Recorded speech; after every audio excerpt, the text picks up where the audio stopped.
This is another episode of Let's Get Social. I am Dee Scrow, and today I have a very special guest. He is an author. He is from Hamilton. He's a huge Hamilton Tiger Cats fan, and he is an advocate for accessibility.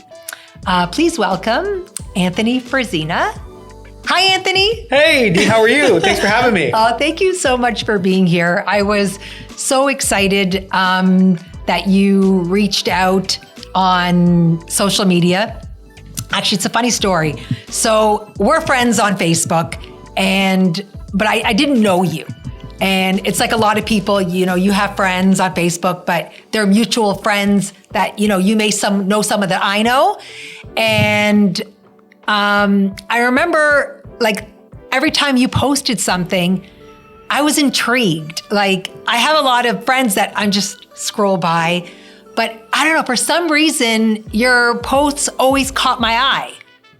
And then one day I was at Limeridge Mall with my mom and I saw you in the food court. I was having a coffee with my mom, as you can recall, right? Yeah, yep. And you came by me and I stopped you and I said, "Are you Anthony?"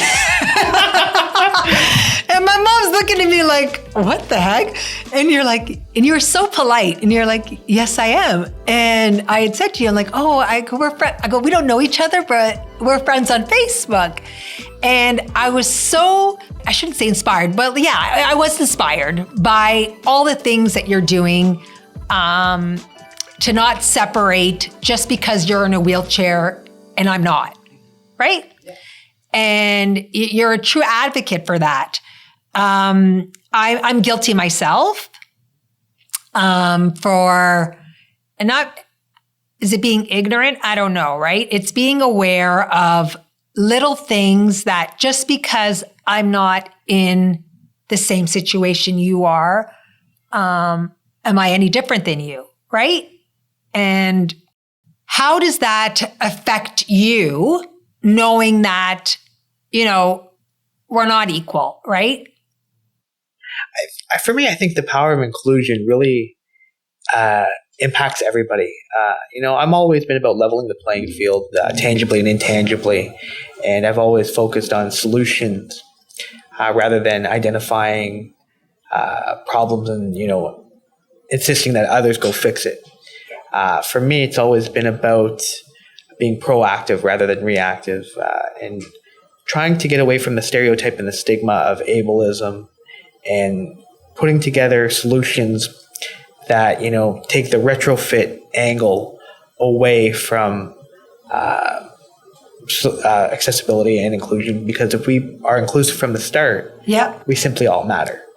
So what are some of the solutions that we need to take, to get us somewhere that makes us equal? Absolutely. I mean, there's tangible and intangible solutions. I mean, from the tangible perspective, ensuring that our roads are safe, there's proper curb cuts, access to parks and playgrounds, access to buildings that have accessible washrooms, being treated with dignity and with respect, whether it's going to an office, a customer service area.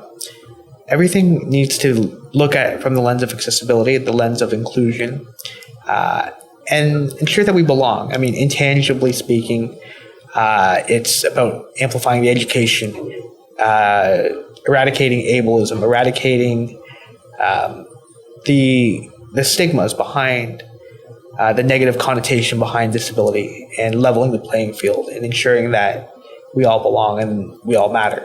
Right. So even at Limeridge, like how easy was it for you to just move around in there and get there? You know what I mean? Well, getting there is always a challenge because transportation for a person with a disability can always be somewhat of a hardship. For myself, I do use darts to get from point A to point B. Yeah. And with darts, there's no spontaneity. You'd have to plan in advance your days and, making sure that you get to where you need to be when you need to be there. We need to change that. We need to get more spontaneity, do things more spontaneously. Yeah. People with disabilities.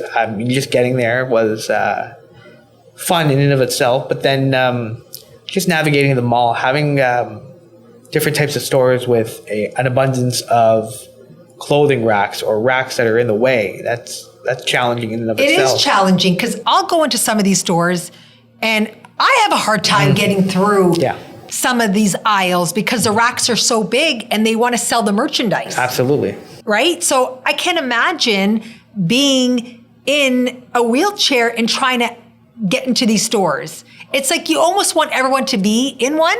Right. You want people to see things so from a they can different actually lens. see how challenging it is. Absolutely. Right?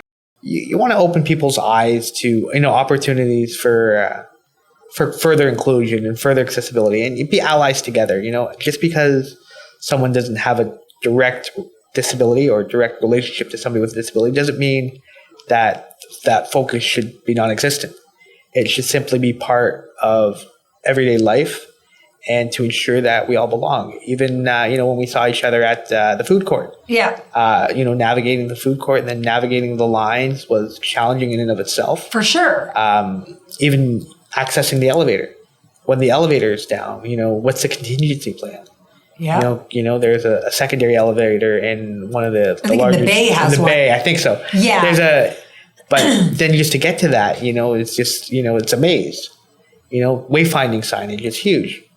That doesn't necessarily exist where it needs to exist. Just things like that, just proper braille on the elevators, proper braille and proper identification so people with different disabilities outside of what my physical disability is can be independent as well. Yeah. I love that you said, and that was in your book, difference of abilities. Absolutely. Because it's very easy for us to say, someone with disabilities. Yeah. Right? Yeah. Is that because that what we were taught? Even like after reading your book, Above and Beyond, it was like, first of all, I love that book. Thank you. I bought it because I wanted to support you. Thank you.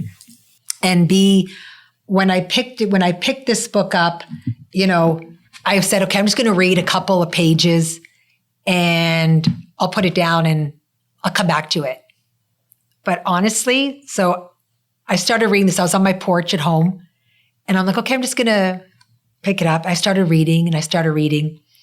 And what I loved about this book is, it's genuine, right? Thank you. You could tell that nobody wrote this book for you. Like you wrote this book, right? But it was an eye opener.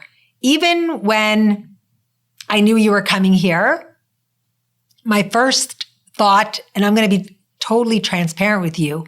My first thought was, I go, how's he going to get here?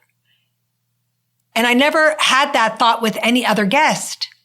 I didn't care where they came. I figured they're going to get here, but I didn't like that I had to worry about how you were going to get here. Right? Because that makes me a part of why we're all different, right? Why, Absolutely. You know what I mean? Someone with a disability. And I don't like that I had that thought. Right. And like I said, it's being aware because you're no different. Not at all. You want to meet me somewhere? Yeah. You're going to meet me, right? Absolutely. I shouldn't have to worry about how you're going to meet me because I don't have that thought with somebody who doesn't have a disability. And I wanted to apologize for that, right? Because it did bother me. And because, there's so many other things in this book that I read. I know you had a really good family support, right? I don't know your mom. Yeah. But just from reading this book, she sounds like she was such an amazing, strong support person that didn't separate you from your other two siblings, right? You were equal. Exactly. Not at all. She was there for me at 1 p.m, just like 1 a.m. Yeah. I mean, she was really a big support system to who I am and what I continue to be. And the Above and Beyond brand itself is in her honor. Yeah. So, being here today, having this conversation with you, I'm reflective of the time that I had with my mother, and how she's groomed me to be the man that I am today, and everything that continues to grow with the Above and Beyond brand, simply is to say thank you to her for giving me this opportunity. It's like I said, I could feel it. And I just kept turning the pages and turning the pages, right? You're a huge Hamilton Tiger Cats. I am. And you have what, section 108? 102. 102. I'm there every game. Section 102. It's funny. My dad took me to my first game when I was 6 years old. Okay. And I was walking at the time, and he bought me a hot dog, and me being 6-year-old Anthony at the time, sitting in the bleachers of the old Iverwin Stadium, was stubborn enough to say, here, I can open the ketchup packet that comes with it. Right. So needless to say that when I opened the ketchup packet, the ketchup didn't make the hot dog. Ended up making somebody's hair in front of us. Oh my God. Needless to say that we didn't mention anything to her. A big play happened in the game. They would put their hand on their head, and ketchup. She didn't think it was ketchup at the time. Let's just put it that way. She thought it was another substance. But that's my fandom with the Tiger Cats, and they're such community-oriented individuals, and the organization itself is so community-oriented. Yeah. So it really kind of aligns with who I am, and to be part of that, and to be part of this great city that has given me the opportunity to grow. A lot of it is gratitude. Yeah. I'm grateful to my family, my friends, the support system that has aligned with Above and Beyond, and accessibility and inclusion, and authentically and genuinely, rather than being a disclaimer. Yeah. You could feel your positive energy. Oh, thank you. Like you could feel it as that first presence when I was at Lime Ridge, I could feel it, And I was like, oh my God, like, I really like this guy. Like, he's a nice guy. I'm so happy that you're an advocate for accessibility. You know what I mean? That you don't just say it once and then that's it, it's gone. Like, you've been fighting this for how long, right? Oh, since day one, like since I was born. A lot of it is, alleviating the stereotype and the stigma, eradicating ableism and ableist beliefs about people with disabilities as a negative, rather than we have to look at it as an opportunity. Yeah. We are the largest minority group per capita here in Hamilton, of over 27.7%. And our presence of existence matters more when we can make an impact. Yeah. And really and truly, that's what I'm seeking to do, make an impact toward accessibility and inclusion. Looking at things as an investment rather than a cost. Yeah. Because the return on investment of accessibility and inclusion simply levels the playing field, allows for greater opportunity, the ability to self-govern, agency, autonomy, self-respect is important whether you have a disability or not. And for those who think that they can govern over people with disabilities because they see things from a different point of view without having the conversation with that person, really is doing a disservice rather than providing a solution. So you went to Mohawk College. I did. And I know that there was, a mention in there where your teacher didn't think you were able. The test, yes. High school. That was at St. Thomas More. Oh, okay. Yeah. Oh, I would just say Thomas More. Oh, very nice. Yeah. I would just say Thomas More. Yeah. And I read that and I was like, I literally put the book down and just sat there and said, wow, like, how can someone base what their own perception is when they don't know, like, what you're capable of doing, right? I can't assume that it's like saying you're able to write a book. Yeah. How is that possible? Right? I'm labeling you as something that you're not based on what I see. And that's ignorance.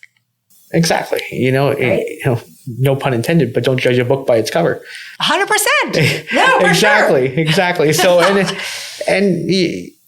had to speak up, not only for myself, but for future students, for future opportunities for the next generation. I mean, we're now in 2022. We're way behind the AODA's and Ontario's projection to be fully accessible by 2025.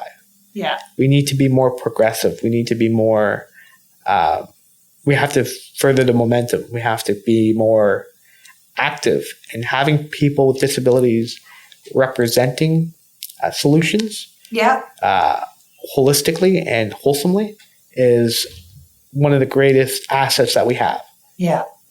What are you going to do to keep this going, right? A lot of it for me is social media, but I am very active in the community as well as a speaker. And I've done acting as well to give authentic representation to media and disability. Okay. Above and Beyond started as a TV show on Cable 14. Okay. So, and I started as a producer, then a co-host and a host. And the respect of Above and Beyond really evolved from there. And that's when I had started writing the book with no intention of publishing it. Oh. But well, thank God you did. Yeah, well, thank you.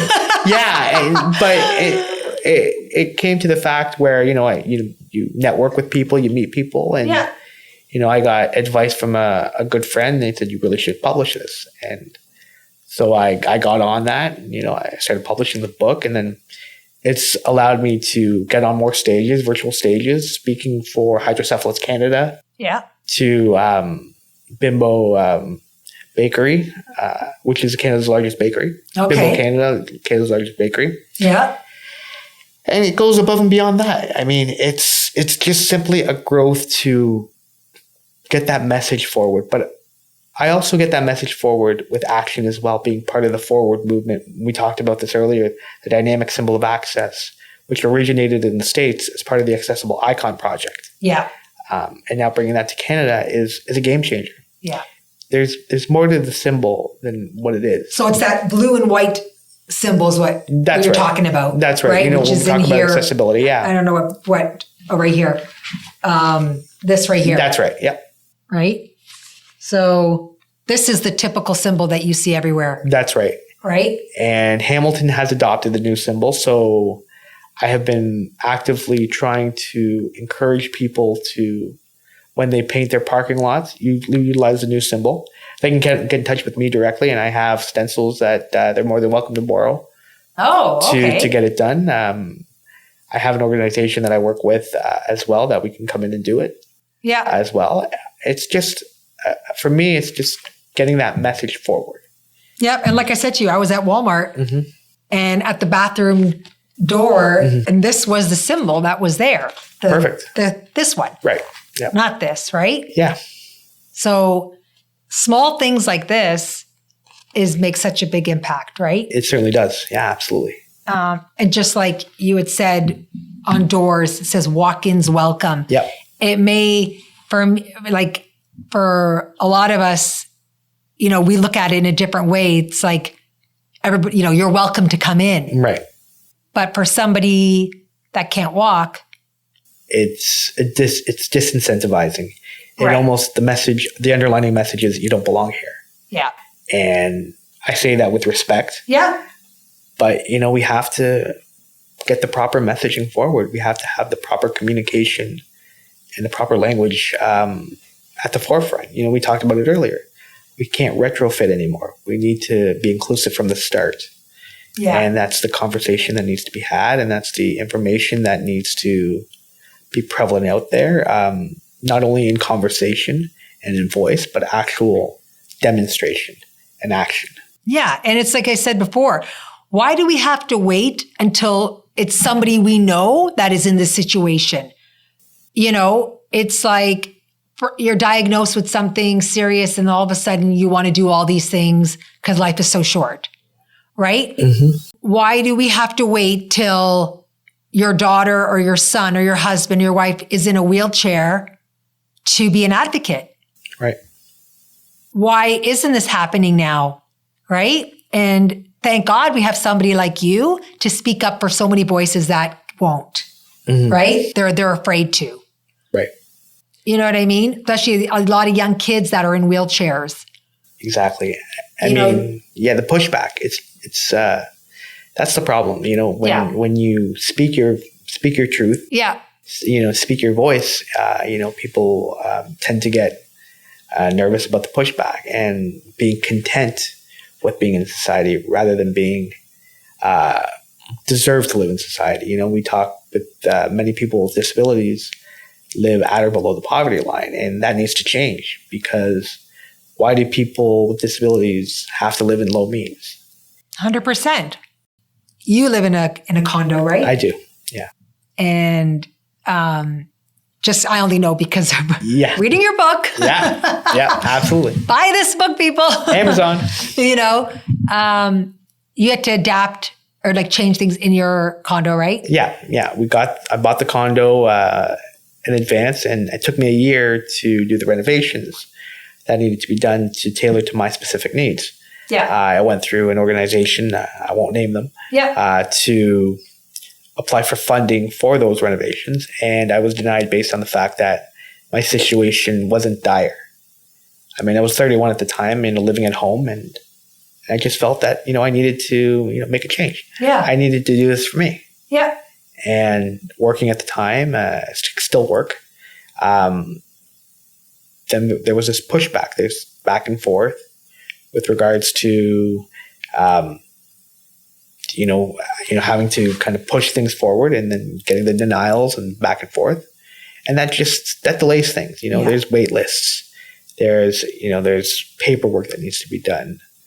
There's so many things that prevent people with disabilities from living the quality of life that we choose to live. Yeah. And we need to look at that wholesomely and respectfully and change that. You know, a lot of people with disabilities' lives are planned out, you know, as opposed to being spontaneous. Yeah. And so it took me a year to move in after realizing that this organization wasn't going to support me, and ended up getting the renovations done that I needed. And, I've been living on my own for about 10 years now. Wow, that's amazing. So, and it's right by where I work at Mohawk as well. So the community around me is great. So, I mean, I couldn't be more happy to be where I am. You're a celebrity at Mohawk College. I try. You're a celebrity everywhere. Thank you. You know, so you are running for counselor? I certainly am. I put my name in the hat as of May 16th to run for city council. Okay. So what's your goal, objectives to, you know, what do you want to do if you do win that role, right? Yeah, no, I'm looking to amplify inclusion and accessibility. We talked about it from the standpoint of, you know, no longer retrofitting is acceptable. Yeah. We need to build wholesome solutions in our roads, in our sidewalks, and pedestrian safety, transportation. We need to rip the Band-Aid off and look at solutions that really help the collective. The economy thrives when there's people with all abilities that are working. Yeah. When our spaces are accessible, when our spaces are inclusive, when our spaces understand that when we are accessible and when we're inclusive and when we belong, everybody thrives. Yeah. And we need to put that message forward and message to the forefront. And hopefully with a successful campaign, we'll be able to do that. Right. You can tell that camera right there. Tell them what you want. We need to advocate for change. We need to advocate for all persons, and we need to advocate for collective prosperity. And that is my solution. And that is a solution-based approach that will impact everybody. That's great. We do have one thing in common. We certainly do. We both drink our coffee the same way. Absolutely. Absolutely. I read in the book how you drink your coffee. I'm like, oh, he drinks it the way I do. Yes, absolutely. Yes. Honestly, I was so happy, to have you here. I follow your stuff on Facebook. Some of your posts are funny. Oh, thank you. You do have a sense of humor. Yeah, I mean, it's definitely not stand-up comedy. I'll tell you that much. No. Nope. But you've won so many awards too. You're such a good person. Thank you. You can, like I said, exudes that energy and I'm so honored that, we have become friends on Facebook, and hopefully it's past that, Friends in real life now. Yeah, Absolutely. for sure. Everyone can get your book on Amazon. Right? Or through me, send me an email. I know you've been at Indigo a couple of times for your book signing, which is great. You want to meet Anthony in person. He is seriously you have a heart of gold, right? Thank you. And this book is so good.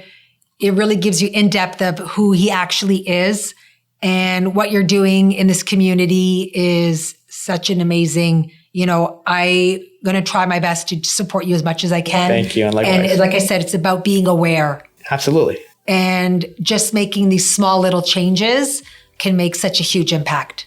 Certainly. Absolutely. I mean, looking at it from an opportunistic perspective, we're all people. Yeah. And we all deserve to be treated with respect and dignity. And that comes with having the conversations, but furthering the impact and is cultivating the action that goes along with it. For sure. And not being afraid to change. Yeah. No, for sure. We're all equal. Absolutely. No matter what you are, right? That's no matter right. What our gender, no matter what, you know what I mean? We are all the same. It's all how we all treat one another, right? We all want to be treated with respect. Right. Right? And dignity. Absolutely. So thanks again, Anthony, for being here. I could sit here and talk to you all day. Absolutely. Absolutely. So thank you so much. Thank you. This is another episode of Let's Get Social. We're out.